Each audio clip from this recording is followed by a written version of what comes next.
সকল সিন্ডিকেট ভাঙা হবে, সকল রাজনৈতিক সিন্ডিকেটে বাংলাদেশে থাকতে দেওয়া হবে না। এই ছাত্র সমাজ কোনো সিন্ডিকেট রাজনীতি চায় না। কেন চায় না?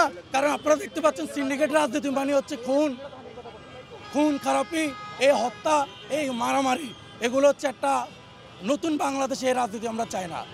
আগামীর নতুন রাজনৈতিক বন্দোবস্তে সুস্থ ধারার রাজনীতি এই ছাত্র সমাজের কাছে বাংলাদেশের জনগণের প্রত্যাশা। সেই প্রত্যাশার আলোকে বেসরকারি বিশ্ববিদ্যালয় প্রত্যেকটা শিক্ষার্থী অগ্রণী ভূমিকা রাখবে, এ হচ্ছে আমার কথা। আর আগামীকালকে আমাদের যে সকল বেসরকারি বিশ্ববিদ্যালয় কর্মসূচি রয়েছে, বিক্ষোভ মিছিল। আর 28 তারিখে আমাদের যদি এটা শুরু না হয় তাহলে 28 তারিখে রোড ব্লকেট থাকবে, ঢাকাও ব্লকেট। আমার ভাইদের উপর যেভাবে ছাত্রলীগ স্টাইলে ন্যাক্কারজনক হামলা চালিয়েছে তার প্রতিবাদে আমরা এটা বিক্ষোভ কর্মসূচি রাখছি কালকে। আর ব্লকেটটাও তারই প্রতিবাদে, কারণ হচ্ছে এটা কোনো পদ ভাগাভাগি নিয়ে আমাদের কোনো নাই। প্রাইভেট বিশ্ববিদ্যালয়ের শিক্ষার্থীরা কখনো পদ নিয়ে ঝামেলা করে না। আমরা সবাই এক এবং ঐক্যবদ্ধ এবং অদ্বিতীয়। আমরা একটা ইউনাইটেড হয়ে কাজ করতে চাই, এটা হচ্ছে আমাদের কথা। 8 জন শিক্ষার্থী নারী গুরুতর আহত হয়েছে এবং 2-1 জন মেডিকেলে ভর্তি আছে এবং আমাদের কয়েকজন শিক্ষার্থী মেডিকেলেও ভর্তি আছে, কয়েকজন শিক্ষার্থী আহত হয়ে চলে গেছে। হ্যাঁ, 8 জন শিক্ষার্থী টোটাল।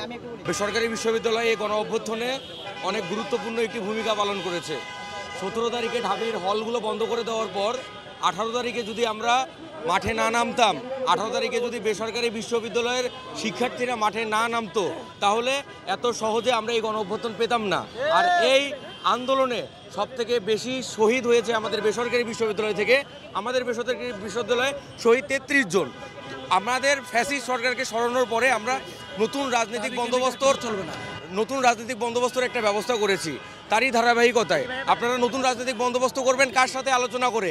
আমরা তো গণ অভ্যুত্থানের অন্যতম বড় একটা স্টেক হোল্ডার, প্রাইভেট ইউনিভার্সিটি। আমাদের সাথে আলোচনা ছাড়া আবার কেন তথাকথিত সেই ঢাবি ভিত্তিক রাজনৈতিক দল কেন ঘোষণা হইল? আর গণ অভ্যুত্থানের পরে কোনো রাজনৈতিক সংগঠন কেন মধুর ক্যান্টিন থেকে আসবে?